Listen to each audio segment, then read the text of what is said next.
panda baby. Hello. Hi. Hello. Hi. Hello. Hi. Hello. Okay bye. Toll नाक्यावरती घेतलेल्या मोगऱ्याच्या गजऱ्याच्या या दोन सुंदर लढींनी वातावरणातला ताण थोडासा हलका करला होता आणि वातावरण हलकं झालेलं होतं. आता ताण नक्की कशाचा होता, तर आम्ही स्वतः पहिल्यांदा ड्राईव्ह करत गावी निघालेलो होतो. तर गावी जायचं जेव्हा ठरलं तेव्हा ध्रुवने पहिला प्रश्न विचारला होता की पप्पा ड्राईव्ह कोण करणार आहे. त्याला जेव्हा कळलं की पप्पा ड्राईव्ह करणार आहे त्यावेळी त्यांनी पहिल्यांदा देवाचं नाव घेतलं होतं. मीही हा समोर ठेवलेला बाळकृष्ण सोबत घेतलेला होता. टेन्शन थोडंसं होतंच, कारण लांबचा प्रवास होता. 400-450 किलोमीटर अंतर होतं, मध्ये घाट होते 2 आणि हे असं अंतर आम्ही पहिल्यांदाच पार करत होतो आणि सोबत चौघच होतो आम्ही. आणि पहिल्यांदाच यावेळी असं झालेलं होतं की मी घरून सोबत जेवणही घेतलेलं नव्हतं. आता आम्ही तिघं बाहेर खाल्लो असतो, पण इंद्रनीलचा मात्र प्रश्न होता. आता कुठे खायचं हे डिसाईड होता आम्ही या ऑस्करवाडीच्या मिसळ या ठिकाणी आलेलो होतो. समोर राजलक्ष्मीला पार्क केलेलं होतं आणि समोरच्याच टेबलवरती आम्ही ऑर्डर घेतलेली होती. तर कसं बसं आम्ही खाल्लं. मिसळ तर छान होती. ही आहे स्पेशल ऑस्करवाडीची मिसळ. यामध्ये इतके सारे मेनू आलेले होते. यात गुलाबजामची वाटी तेवढी ध्रुवने पटकन फिनिश केलेली होती आणि त्याचा चीज डोसाही आलेला होता. बाहेर खायचं म्हणून ध्रुवला तर मात्र आनंद झालेला होता. प्रश्न होता तो फक्त इंद्रनीलचा, कारण तो अजून काही बाहेर तितकंसं खात नाही. त्याला घरचंच खायला लागतं आणि फ्रुट्स वगैरे नंतर आम्ही घेतलेले होते. तर ही होती साधी मिसळ, म्हणजे नॉर्मल रेग्युलर मिसळ. तर मिसळ हा प्रकारच मुळात मला फारसा आवडत नाही, पण तरीही मी ट्राय केलेला होता, छान होता. आता ध्रुवला मी घरून रात्री मोदक बनवलेले होते, तर त्यानं सुद्धा नखरे केले की मोदकातलं सारण खाल्लेलं होतं आणि वरचं जे ही पुरी होती ती तशीच ठेवलेली होती. त्यानंतर पुढे साताऱ्याच्या टोलवरती आम्ही स्ट्रॉबेरीज घेतलेल्या होत्या. ह्या स्ट्रॉबेरीचे 2 बॉक्स आम्हाला 100ला 2 असे मिळालेले होते. स्ट्रॉबेरीज छान होत्या, टेस्टीसुद्धा होत्या, पण थोडंसं प्रेस केल्यामुळं त्या दबलेल्या होत्या आणि दिवसभर उन्हात असल्यामुळं, आणि त्याच दिवशी संपवल्या तर छानच होत्या. दुसऱ्या दिवशी थोड्याशा राहिल्या होत्या, त्या खराब झाल्या पटकन. इंद्रनील, तू काय खातोय? कशी आहे? छान आहे. आवडली तुला? इंद्रनीलला भूक इतकी लागलेली होती की त्याने स्ट्रॉबेरीचा 1 बॉक्स इथेच संपवला. मी वॉश करून देईपर्यंत त्याने काही वाट बघितली नाही, त्याने तो बॉक्स तिथेच संपवलेला होता. त्यानंतर पुढे आम्ही कसंबसं कासेगाव स्टँडपर्यंत पोहोचलेलो होतो आणि इथे गावी आल्यानंतर थंडगार लस्सी मी ऑर्डर केलेली होती, कारण खरंच जेवण झालेलंच नव्हतं आणि बाहेरचं जेवण तसं फारसं आम्हाला कुणालाच आवडत नाही. तर ही लस्सी खरंच खूप टेस्टी होती आणि उन्हाचा तडाखा इतका होता, भर दुपार झालेली होती आणि त्यामुळे लस्सी खरंच खूप थंडावा दिला लस्सीने, पोटात गार झालं. इंद्रनीलनेही अर्धी लस्सी पिलेली होती. त्याला सुद्धा सगळं थंडगार असं पेय, दूध, दही, लस्सी हे सगळे पदार्थ आवडतात आणि तो आवडीने खातो. त्यानंतर चिक्कूचं ज्यूस घेतलेला होता. आता दोन्हीही इंद्रनीलने अर्धा संपवलेलं होतं आणि माझ्या वाट्याला अर्धा आलेलं होतं. आता त्याला भूक लागलेली होती आणि बाहेरचं काय खाणार, गावी आल्यानंतरच अगदी हे ज्यूस मिळालेले होते आणि गावाकडे खरंच छान टेस्टी आणि ताजे ज्यूस मिळतात. आणि स्ट्रॉबेरी सगळे स्ट्रॉबेरीज पुसलेले होते. असं ड्रेसवर टाकायचं आणि होली हे करते.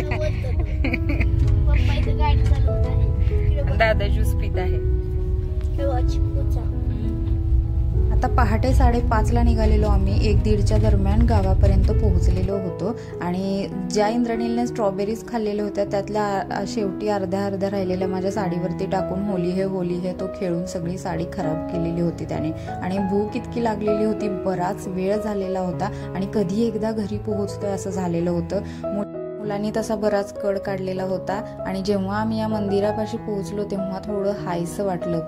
दुपारचं अगदी 2-2:15च्या दरम्यानचं गावचं वातावरण बघता अगदी नीरव शांतता होती, तरीही एक म्हणजे प्रसन्नता होती या वातावरणात सुद्धा. आणि गावी आल्यावर जेव्हा आम्ही घरात जवळ पोहोचलो तेव्हा खरं तर हायसं वाटलं आणि फायनली आम्ही घराजवळ पोहोचलेलो होतो. आता सगळं आवरून संध्याकाळच्या वेळी आम्ही शेताकडे. काय रे इंद्रनील, काय आहे झाडाला? काय आहे? ऍपल लागले. हरभरे आहे बाळा. हापडे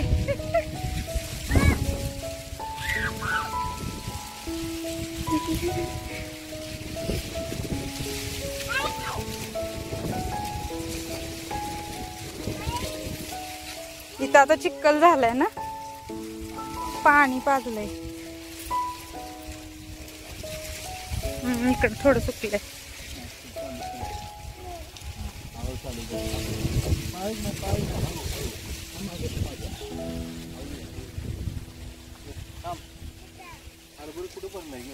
तिकडं होतं पुढं. चला इंद्राणी चल. खालच्या साईडला सांगितलंय ना जायला.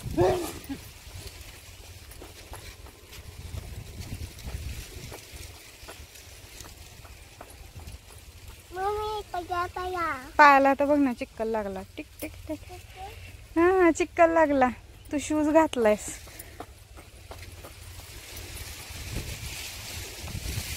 कसं वारं सुटलंय. कसं वाटतं इंद्रनील? होय. कुठं आलायस तू? भूर आलायस. शेतात आलोय आपण. शेतात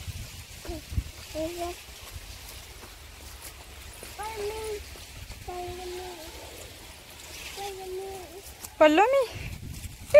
नाहीच पलत. नीट चालायचं. नीट. चल चल चल. भरलंय बघ. मग कसं ओळखायचं? घाटा भरलेला दिसतो ना. हा हा हा. वरती रिकाम असतो तो नाही घ्यायचा. ही भरलेला आहे खाली. आता ही भरलेला आहे. एक काढा बघू. इंद्रनील ऊस नाही काढायचा बाळा. हरभरा काढायचा आपल्याला. हा कापल बा इकडे. अरे वा, पप्पानी बघ काय तोडलं. बघू. हिरवागार आहे. तेच भरलंय. हा भरलाय. असं. हो हो हो. ऍपल नाहीये हे बाळा. हरभरा आहे. हा हरभरा. बघ हे असं काढून खायचं.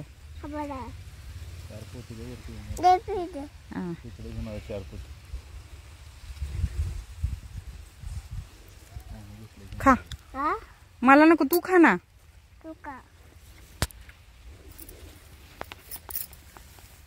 ह्यांनी शोधून आणलाय चांगला भरलेला. आता जेव्हा जेव्हा आम्ही गावी येतो ना तेव्हा वेळात वेळ काढून इथे येतोच आणि इथे आल्याशिवाय आम्हाला राहवतच नाही. मुलांना तर मी हमखास इकडे आणते कारण इथलं ऑक्सिजनयुक्त वातावरण मुलांना द्यावं असं मला अगदी आवर्जून वाटतं. कारण शहरामध्ये खरंच केमिकलयुक्त पोल्युशनयुक्त वातावरणातून थोडासा ऑक्सिजन, अगदी फ्रेश ऑक्सिजन ताज्या हवेत मुलांना नेल्यावर खरंच मला खूप समाधान मिळतं. नोकरीच्या निमित्तानं या मातीशी जे मुलांचं नातं आहे ते खूप कमी जोडलं जातं. त्यामुळे हे जे क्षण मिळतात ते मात्र मी इथे घालवायला नक्कीच म्हणजे मला नक्कीच आवडतं. नंतर आणखी उद्या घेऊया की. तो तुमच्या समोर आहे तो का मोठा एकच? हा हा हा. तो देशी आहे.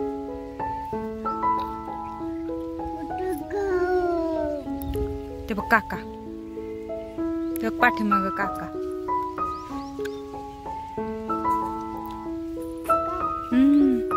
तुला नाही एकट्याला जाता येणार बाळा. बस इथं. आपण नंतर जाऊया.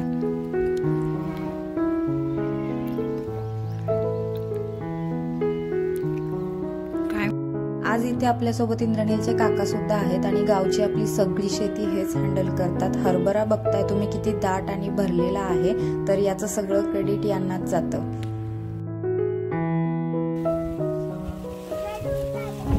उचल उचल.